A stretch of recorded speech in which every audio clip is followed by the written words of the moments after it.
Om Namo Narayanaya.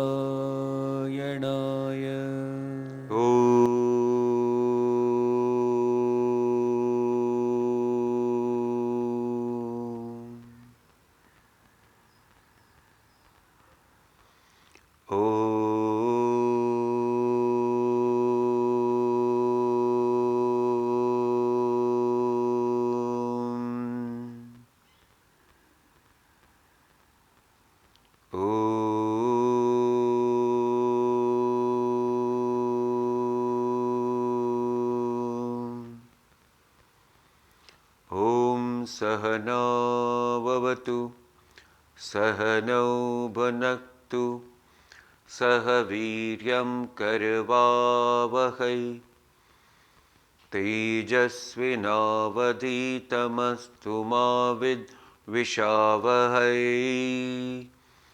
Om Shanti, Shanti, Shanti. Om Shri Ganeshaya Namaha. Om Shri Saraswati Namaha. Om Shri Gurubhyo Namaha. Om Samasta Jana Kalyane Niratam Karunamayam Namami Chinmayam Devam Sadgurum Brahma Vidwaram. Om Satchidananda Rupaya Vishvotpatyadihetave Tapatraya Vinashaya Shri Krishnaya Vayam Namaha. Om Sada Shiva Samarambham Shankaracharya Madhyamam Asmadacharya Paryantam Vande Guru Paramparam Harihi Om. Suswagatam. We all are studying chapter number 4, Bhagavad Gita, Jnana Karma Sannyasa Yoga. In the path of spirituality, two aspects are very important. One is that determination to reach to the ultimate goal. Determination to reach to ultimate goal. And then the second aspect is fearlessness. The second aspect is fearlessness. Because if any fear is there in the mind does not actually work with its full capacity. And if the mind does not actually work with the full capacity, then whatever we do cannot give us that fine result or the highest result which we must get it from our actions. So, two important things in the path of spirituality. One is a complete determination for achieving our goal, which is called as the ultimate goal of realization. And the second important aspect is fearlessness. Having understood this, when Bhagavan is explaining us a very systematic path to reach to the highest. It's a very systematic path. So what Bhagavan explained here, first and foremost, Karma Yoga is the basis of sadhana. Karma Yoga is the basis of sadhana. Now we must understand again and again the striking feature of Karma Yoga is selfless action. Striking feature of Karma Yoga is selfless action. Which action, Swamiji, I should do selflessly? Oh my dear, not one action. 24/7 my mind should abide in this attitude of selflessness. So this is not a particular activity that I should do it selflessly and then let me do as per my own ways and means of living the life. That means selfishly. No, that won't work at all. So every activity when we do, we have to check our attitude before doing the action. So Bhagavan has given us very clear indication. Every sadhak, that is called a seeker, must understand that every action is the basic step of spiritual life. Basic step of spiritual life. It is called as a foundation. Then second important aspect which Bhagavan has explained and we all should understand, every action should be done with attitude of detachment. Every action. And there people have some question. Somebody asked me, if we are not doing the action with attachment, then what is the fun in doing the action? So question is no doubt nice, but understand Bhagavan has already explained us how to do the action. So it is explained in chapter number 2 and we continuously should remember Sukha Dukkhe Same Krutva Labha Labho Jaya Jayo Tato Yuddhaya Yujyasva. That means one should be completely focused on our duty conscious attitude. Completely focused on duty conscious attitude. And when we have this duty conscious attitude, then we should understand in duty there is nothing called as Sukha Dukkha. Duty is duty, whether it brings joy or whether it brings difficulty or sorrow. In both these conditions, I have to perform my duty. So in the same way, if there is a gain or there is a loss, still I have to do my duty. So take an example of a soldier, one who is fighting on the border of our country or who is doing his duty on the border of the country which is called as Siachen border. And now imagine we all are here wearing sweater and whatnot, and that Siachen border which goes, the temperature goes -50 or something like that, and they have to do their duty. Just think about it. This is a very important point, and if this example we can understand and keep it in mind, that how that soldier is doing one's own duty in Siachen, where the temperature is very, very so-called as detrimental, harmful, or it is very sort of what it called as dangerous, but dangerous from the standpoint of health. So there also they have to do their duty, they have to remain healthy and so on. So we should understand one must do our duty from this standpoint, that even if I have taken a duty as a soldier, then there is nothing called as Sukha Dukkha. then even if I have to do a war in that condition, I should be ready. See how important it is. There is nothing called as gain and loss. There is nothing called as defeat as well as the success. But I must perform with my best of ability and give my best performance. Okay. So this one must understand. What happens to all of us? Our performance goes down when we do not like something and still we have to act. Think about it. Our performance goes down. Even if somebody is there whom we do not like and we have to interact, then our performance goes down tack.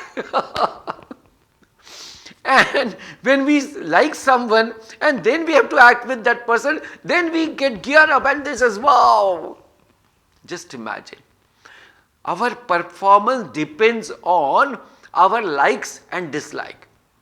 But Bhagavan is warning all of us here that our performance should not depend on the like and dislike, because our performance should be from the duty conscious attitude. Okay, so this is a very basic one must understand of spiritual life or spiritual path. Having explained this, Bhagavan says one must reach to the feet of Guru, without which it is not possible. At least as per the Shastra injunction, that means as per the scriptural injunction. This is a clear indication that a seeker has to reach to the feet of Guru and serve and then ask the question, which Bhagavan is explaining, will explain in this chapter also, very separately. Okay, so this when we do, then we receive the right knowledge. Having received the knowledge, one must contemplate, one must reflect over and contemplate over the knowledge which we have received. That knowledge is Brahma Jnanam. And then Bhagavan explained that having gained that Brahma Jnana, this person reaches to that level of perfection where there is no slavery of the object or a person of the world. And how he lives, and then the highest beautiful expression of this person is explained in verse number 24. So let us read once more verse number 24. Brahmarpanam brahmahavihi brahmagnau brahmanahutam brahmaiva tena gantavyam brahma karma samadhina. So it is said, this person who has reached to that level of perfection, again and again I have to just clarify this perfection. Perfection means absolute freedom. Perfection means absolute freedom, where our body, mind and intellect is not slave of any object or any person in the world. Let it be very clear, because we don't understand these words when we listen these words and then we have some wrong ideas about it.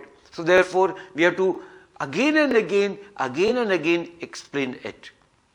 So one who has reached to this perfection, absolute freedom, then what is the jnana drishti? What is that happened to this person from the wrong notion which this person was carrying? These wrong notions are dropped completely. Wrong notions are dropped completely. The first wrong notion is I am this body, mind and intellect. That is the first wrong notion. That is called as identification with this BMI. That's a wrong notion. And because of this wrong notion, then n number of different wrong notions are developed, are created. So therefore, if one important aspect is understood, that this BMI, body, mind and intellect, is upadhi, is an equipment, and it is not me, then the wrong notions which we have developed or created will get completely dissolved. And when these wrong notions are dissolved, these wrong notions are considered as a covering over, called as avarana, covering over our mind and intellect. This is the ajnana. So this ignorance covers the mind and intellect, and therefore there is a projection of all sort of wrong imaginations. So once this covering, the avarana, is removed, the vikshep cannot take place at all. Vikshep means projection. Vikshep cannot take place at all. I'll give some other example, a very practical example. Like if two people are in real love, I mean real love means complete trust, unconditional love. And if someone comes and tells some person that this person is not good, that person is not good, and this person has done like that. So this person does not take up at all any sort of this wrong notion from other person that this is how this person has done, this is how, because now this person is in love, which is called as unconditional love. So there is no sort of wrong imagination anyone can put in this person's mind. I will answer the question at the end of our session. So please understand, in between, please don't raise your hand or please do not ask me a question. I will give you time at the end of the session. Okay. So, point when we have understood, okay, this is how it should be. That means wrong notions, once it is removed, the projection cannot happen. The projection cannot happen. So we have seen that if there is an unconditional love, then there cannot be misunderstanding which can happen. Because there is a complete trust. There is a complete trust. Okay. So, from this standpoint, when it is, the mind is clear, the intellect is absolutely bright, and there is a complete knowledge as a vision, then how this person sees this world, acts in this world, and what is the core attitude of this person. So, having taken one example of a havan, it is beautifully explained that whatever is connected to this havan, everything is Brahma, Brahma and Brahma. That means divinizing one's own thought pattern. Please note this point. Divinizing one's own thought pattern. Complete divinizing our own structure of the mind. This word is more correct. Structure of the mind and intellect is divine. So when the structure of the mind and intellect is divine, let me give an example. Like if the foundation of the building is very strong, then whatever you build, that will remain very firm. Similarly, when the structure of mind and intellect becomes completely divine, then the vision becomes very clear, and the vision is of the knowledge then. And then with that vision, everything what we see, it is Brahma alone. That means it is nothing but the reflection of that supreme reality. I again repeat, that's a reflection of the supreme reality. This is from the standpoint of knowledge. It's a reflection of the supreme reality. So, please understand, such person only can see Brahmamaya Jagatah. Brahmamaya Jagat. Another example can be taken, like if you see a beautiful doll, and a doll is wearing a very beautiful sari. The sari is of a very beautiful pink color, and that doll is wearing a very beautiful necklace of pearl, and her hair are all blonde, and her eyes are blue, and then she is looking very pretty. So from the distance you have seen and then said, my God, what a great, beautiful doll, what a dress, what a jewelry, and so on and so forth. But slowly, you go close to that doll to observe more, and then you look at that doll very closely, and somebody comes and tells in your ear, oh my dear, whatever doll you are now seeing is made up of sugar completely. Now, that doll which is made up of sugar, the dress is made up of sugar. The pearl necklace is made up of sugar. The eyes are made up of sugar. Hands made up of sugar. Everything is made up of sugar. Now, when you look at that doll with this right knowledge, that this doll is made up of sugar, though you see the beauty that appears because of the form, no doubt you see, but behind that, what is the thought? Oh, every part of this doll is nothing but sugar, sugar and sugar. Yes or no? Please reflect over this example.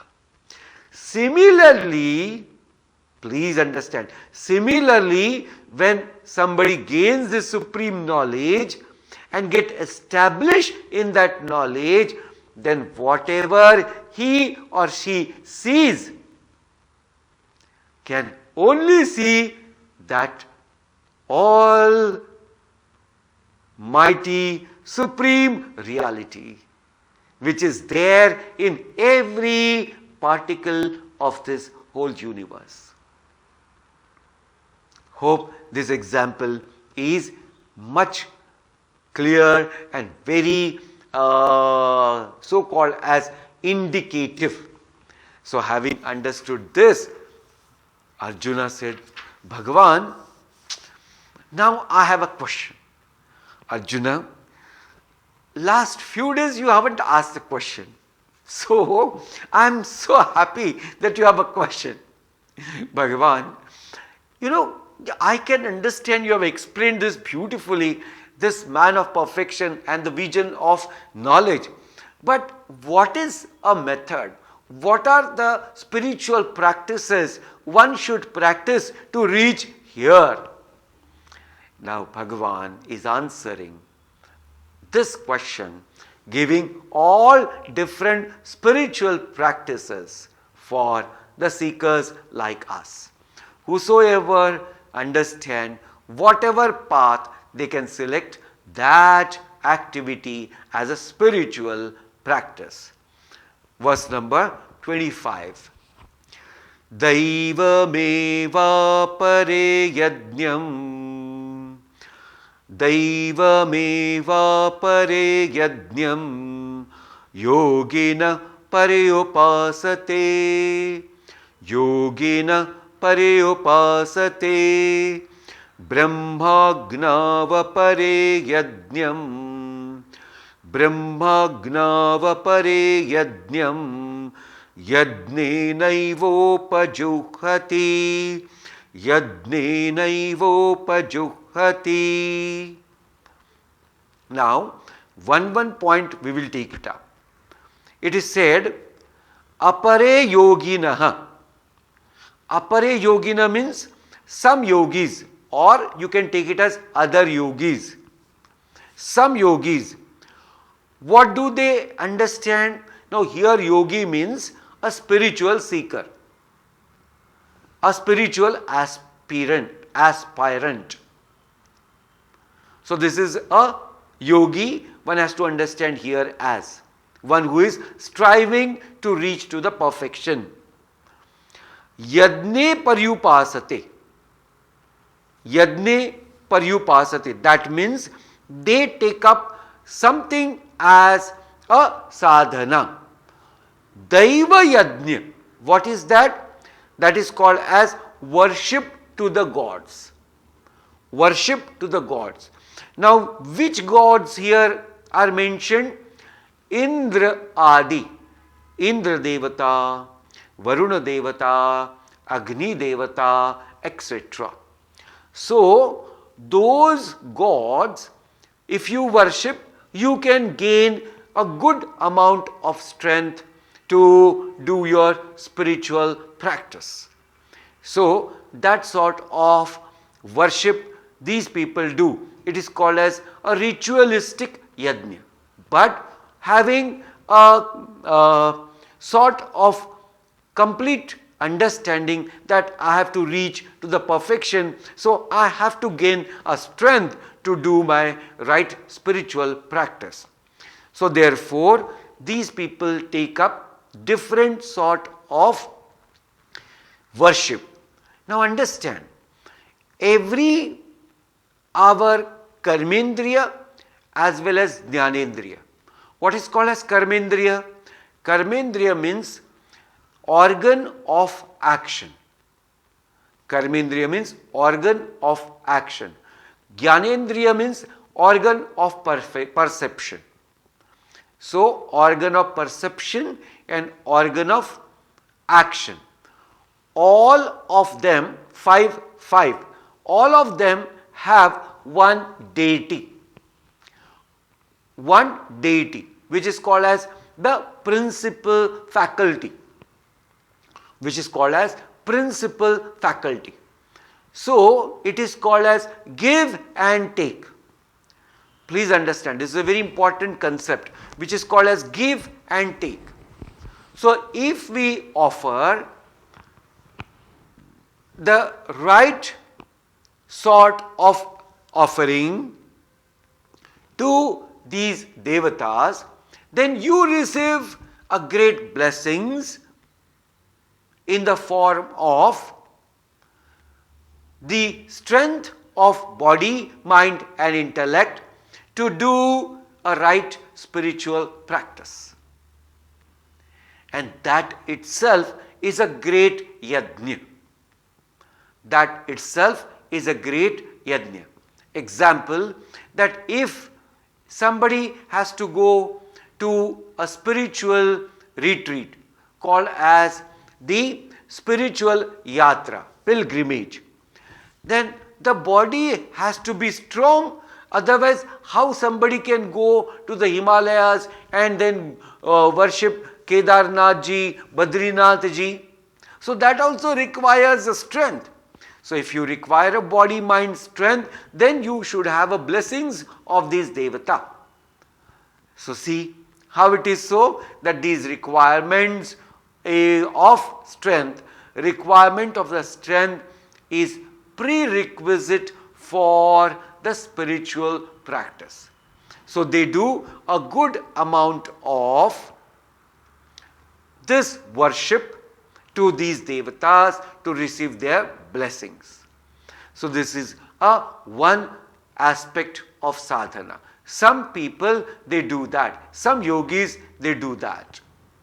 Now said, Brahmagnavapare yajnam yajne naivopajuhati.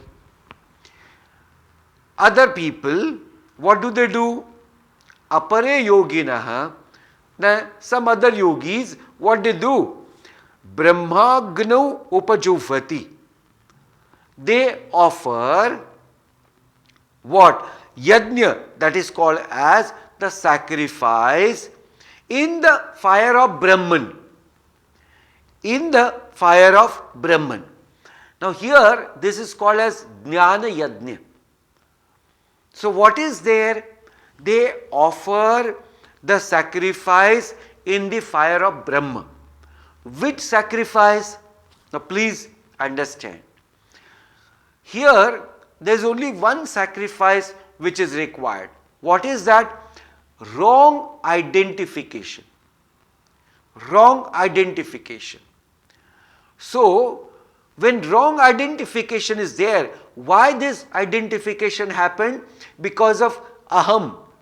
Aham means that which is called as ahankara, ego.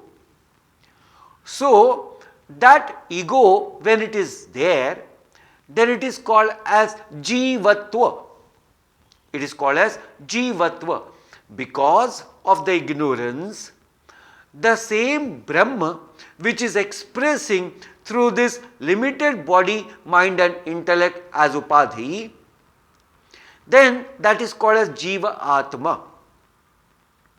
Then this jiva atma, which is now covered with ignorance, develops this wrong attitude, which is the attitude called as ahankara, aham karta.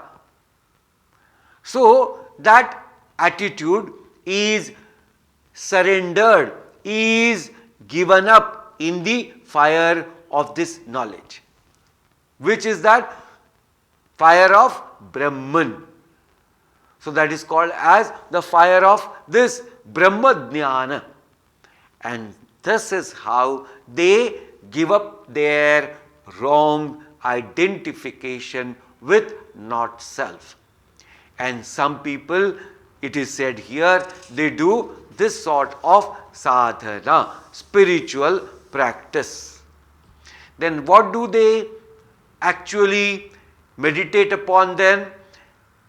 Then Chidananda Rupaha Shivoham Shivoham Chidananda Rupaha Shivoham Shivoham. They understand and they remain in this knowledge with firm understanding. They get completely abide in the knowledge. Okay. Now, some people, they do different sadhanas. What are they? Now, these are different sadhanas explained in few verses of chapter number 4. Here, we are now chanting verse number 26. Shotrādīnindriyananne Shotrādīnindriyananne Sayyamagnishu juhati Sayyamagnishu juhati Shabdādīn vishayananya Shabdādīn vishayananya Indriyagnishu jughati Indriyagnishu jughati. So, now there are two important aspects beautifully explained here. First, when it is said Shotradin Indriyan Anne Indriyani Anne Sayyamagni Shujuhati. There are some, what do they practice? Sayyama Yajna. What is the noun Yajna? Sayyama Yajna. Sayyam means total control. So, what is this total control? Now, here it is explained that they follow this Ashtanga Yoga Patha. Ashtanga Yoga Patha. What is that? Yama, Niyama, Asana, Pranayama, Pratyahara, Dharana, Dhyana, Samadhi. This is Ashtanga Yoga Path, eightfold path. Eightfold path. So Yama and Niyama. Now here, if we just little focus on this Yama and Niyama, Yama is Ahimsa, Satya, Asteya, Aparigraha, Brahmacharya. These are the 5 important aspects of Yama. Ahimsa, non-violence. Satyam, truthfulness. Asteya, non-stealing. Aparigraha, not hoarding, keep no collection of unnecessary things. That is called as aparigraha. Brahmacharya, one who is continuously reveling in the knowledge of Brahman. So, these are the Yama. Niyama, Saucha, Santosha, Tapa, Swadhyaya, Ishvara Pranidhana. Saucha, inside, outside, cleanliness. Santosha, complete contentment. Tapa, austerity. Swadhyaya, one's own self-study. Ishvara Pranidhana, surrendering one's own action at the feet of the Lord. Now, this one step, asana, we all know different postures to make our body strong and mind very one-pointed. Then pranayama, that also we know that pranayama is to improve our oxygen content so our mind and intellect can work to the best of the capacity. Pratyahara, now that where all the senses are under control, and therefore then there is a balanced state of the mind. Then dharana, dhyana and samadhi. One who has gained a sufficient control to sustain it for the long time for the sake of contemplation, which is called as dhyanam, and reaching to the final stage of samadhi. The one-pointed complete attention to that Brahma, which is called as Brahmakara Vritti. So, some people use this Ashtanga Yoga for Sanyama, that's called as total control over the Indriyas. The next yajna, which is said, Shabdadin Vishayananya Indriyagnishu Juhati. Now, Shabda Adi. So, one must be clear about, there are 10 if the sense organ, then there are 5 sense objects in the world. Only 5 sense objects in the world. What are they? Shabda, Sparsha, Rupa, Rasa, Gandha. Shabda, that means words. Shabda. Sparsha. Sparsha means touch. Rupa. Rupa means form. Rasa. Rasa means taste. Gandha. Gandha means smell. So, all objects which we understand as various objects are nothing but the combination of these 5. So, these 5 are only expressing to different object only. So, there are only main 5 objects. So, it is said here, Indriya Agneshu Juhati. What is here a sadhana? What is here the sacrifice? Whatever is scriptural injunction means, now I will just make you remember a first verse of Sadhana Panchakam. What is that? So, Sadhana Panchakam, Bhagavan Shri Adi Shankaracharya ji beautifully said there, Vedo nityamadhiyatam tadidutam karma svanushtiyata teneshasya vidhiyatam apachiti kame matistyajyatam. So beautifully said, all that which is called as nishiddha karma, prohibited action, that action one must give up. So example, now I have to say example of prohibited action. One or two I will say. First action is alcohol consumption is a complete prohibited act that one must give it up. Second, this is quite actually not difficult for people that much, those who are in the path. Second appears to be difficult. What? Non-vegetarian food item, one has to give it up completely.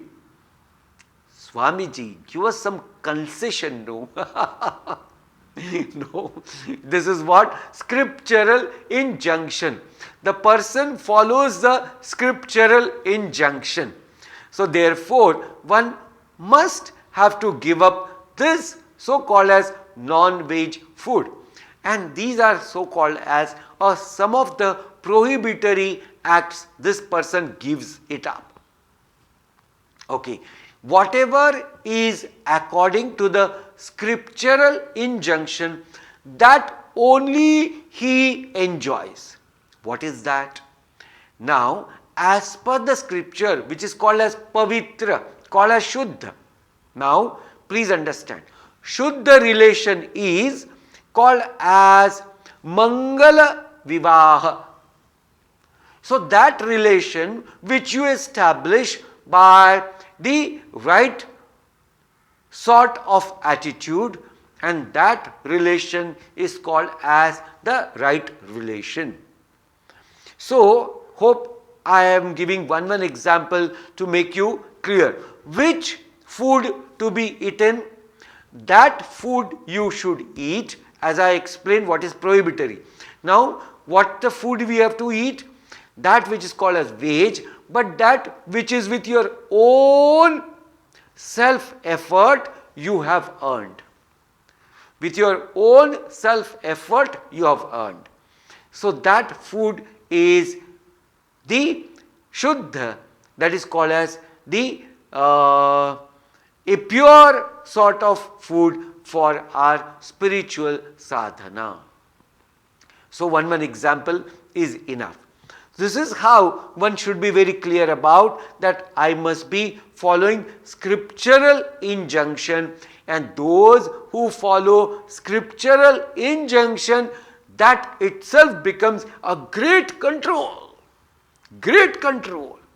So that is how these people, they follow this spiritual practice of scriptural injunctions and no prohibitory act in their life, and that's how they sacrifice their likes and dislike and follow the scriptural injunction. This is another type of yajna. Verse number 27. Bhagavan, how many yajnas are there? Arjuna, that is you and your job.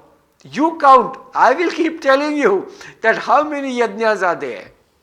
Verse number 27. Sarvanindriya karmani prana karmani chapare atma sanyama yogagnau juhati jnana dipite. Sarvanindriya karmani prana karmani chapare atma sanyama yogagnau juvati jnana dipite. It is said here, apare, some other sadhak, seekers, sarvani indriya karmani prana karmani juhati. All activities of all the actions, activities of all the pranas, they offer where Atma Sanyama Agni, called as in the control of one's own self. Now, this is a very subtle sort of thought given here. Let me just explain first. If we have to act, then these three important powers we must have. Because action is not possible without desire. I am explaining from the basic standpoint. So the action, the cause of is desire. It is called as Ichha Shakti. It is called as Ichha Shakti, power of desire. Ichha Shakti, power of desire. With the power of desire, then comes power of action, which is called as Kriya Shakti. Which is called as Kriya Shakti. Then, if I have a power and if I have a desire and if I do not have a right knowledge, then all sort of wrong actions this person will do. So the third power is called as Jnana Shakti, called as power of knowledge.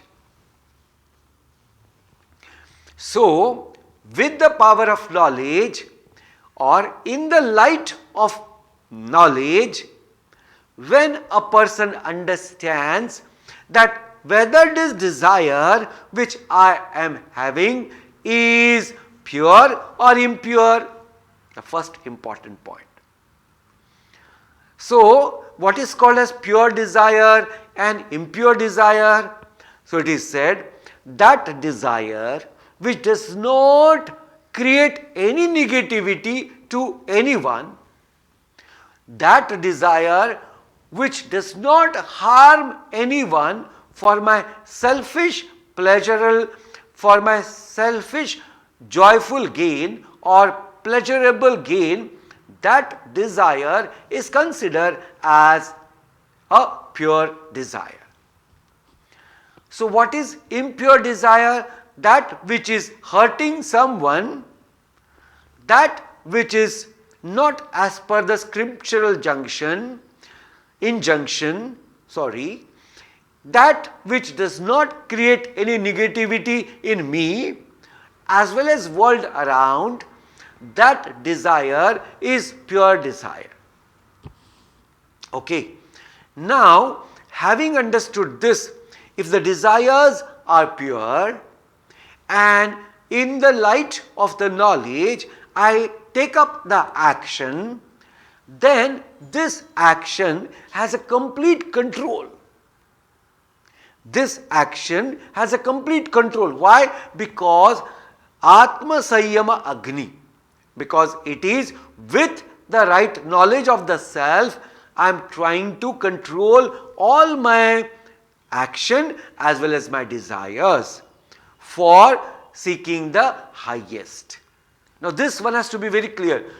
This is only possible when somebody wants to achieve the highest. If somebody's goal is not that perfection, somebody's goal is not that absolute freedom, then why should that person bothers about the spiritual aspiration, or why should that person bother about the scriptural injunction? That person will not bother about it at all. Yes. So therefore, this is important, that who can do this? One who has that highest determination to achieve the perfection.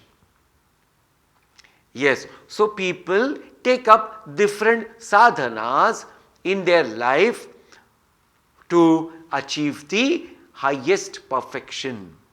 And this is how Bhagavan has explained few of the different spiritual practices. Now Bhagavan will definitely give us some more spiritual practices in our next session. Till then, let us first complete our contemplation also. Contemplation time is very short, so let us focus completely. Wherever you are, take a posture. See to it that Your back and neck is straight. See to it that your facial expressions are pleasant. See to it that you focus for 1 minute on your breathing process to gain one-pointedness.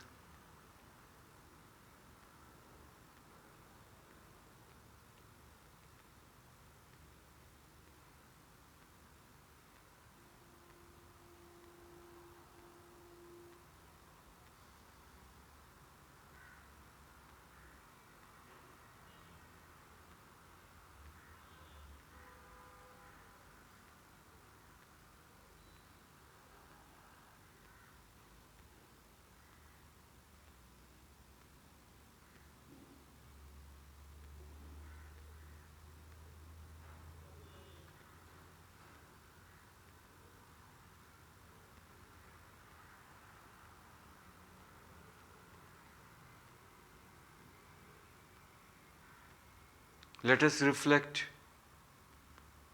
on today's important discussion points of the session.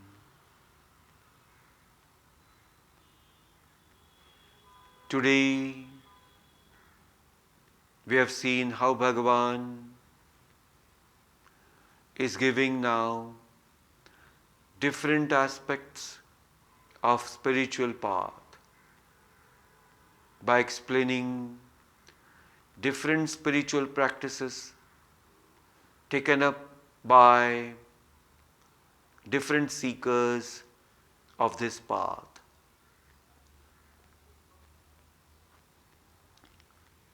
Some seekers take up worship of gods to strengthen their body, mind and intellect, to reach to the highest spiritual perfection. Few of them, they take up spiritual injunction like that of Ashtanga Yoga, Sankhya Yoga,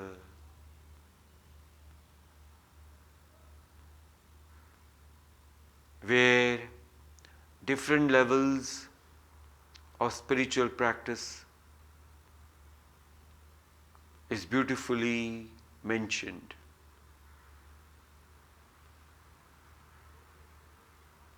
Some take up Jnana Yajna, Brahma Yajna, where with the right knowledge they give up this wrong identification created by ahankara.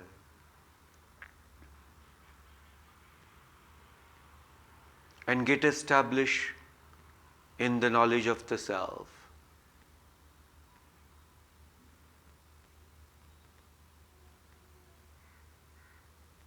Some other they take up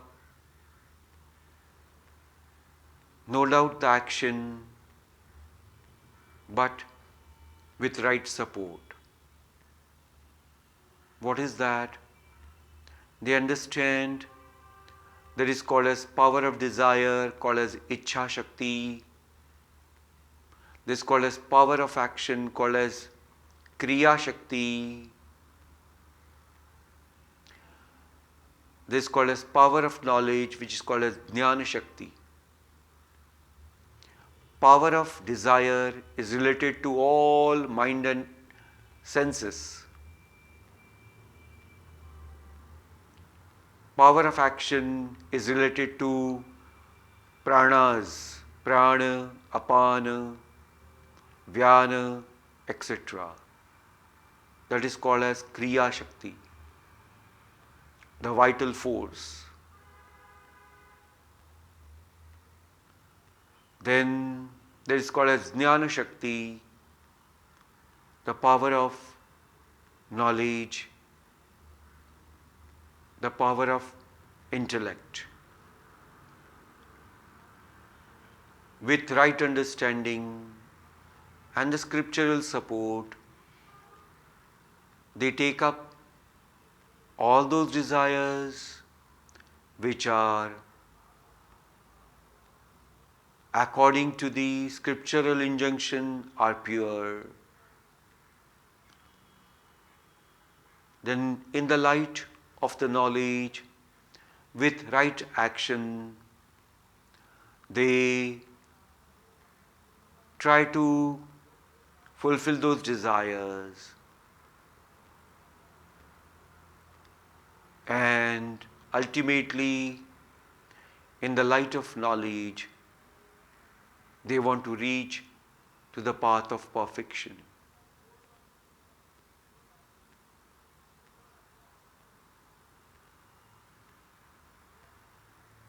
These are some different spiritual practices Bhagavan has explained to every one of us today.